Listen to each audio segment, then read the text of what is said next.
بسم اللہ الرحمن الرحیم۔ ابو عبداللہ محمد بن علی ترمذی رحمۃ اللہ علیہ تیسری صدی کے بہت بڑے عالم گزرے ہیں۔ اللہ تعالیٰ نے دین کا بھی حکیم بنایا تھا اور دنیا کی حکمت بھی عطا کی تھی۔ ترمذ کے رہنے والے تھے۔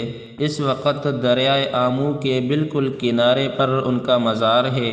آپ وقت کے بہت بڑے محدث بھی تھے اور طبیب بھی تھے۔ اللہ رب العزت نے ان کو اپنے علاقے میں خوب مقبولیت بھی عطا کی تھی۔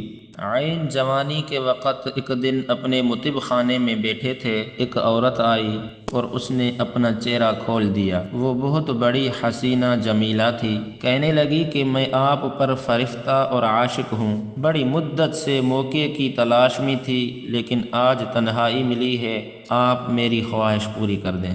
حکیم ترمذی رحمۃ اللہ علیہ کے دل پر خوف خدا غالب آیا تو رونے شروع ہو گئے، اور اتنا روئے کہ وہ عورت نادم اور پشیمان ہو کر واپس چلی گئی۔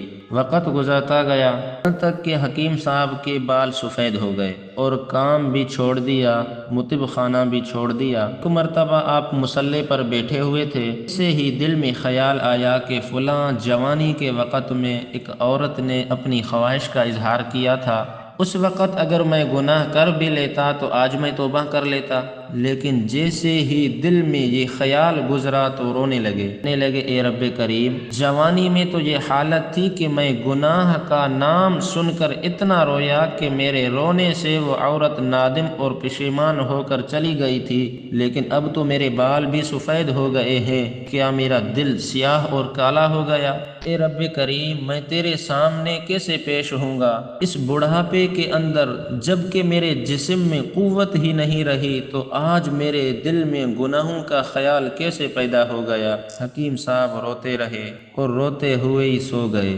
خواب میں اللہ کے رسول صلی اللہ علیہ وسلم کی زیارت نصیب ہوئی۔ پوچھا حکیم ترمذی تو کیوں روتا ہے؟ عرض کیا میرے محبوب، جب میرے جوانی کا وقت تھا، شہوت کا دور تھا، قوت کا زمانہ تھا، اندھے پن کا وقت تھا، اس وقت تو خوف خدا کا یہ عالم تھا کہ گناہ کی بات سن کر میں اتنا رویا کہ وہ عورت نادم اور پشیمان ہو کر چلی گئی، لیکن اب جب بڑھاپا آیا ہے، اے اللہ کے محبوب، میرے بال سفید ہو گئے ہیں، لیکن لگتا ہے کہ میرا دل اس قدر کالا اور سیاہ ہو گیا ہے کہ میں یہ سوچ رہا تھا کہ میں اس عورت کی خواہش پوری کر دیتا اور بعد میں توبہ کر لیتا، اس لیے آج میں بہت پریشان ہوں، اپنی دل کی اسی کیفیت کی وجہ سے نادم ہوں۔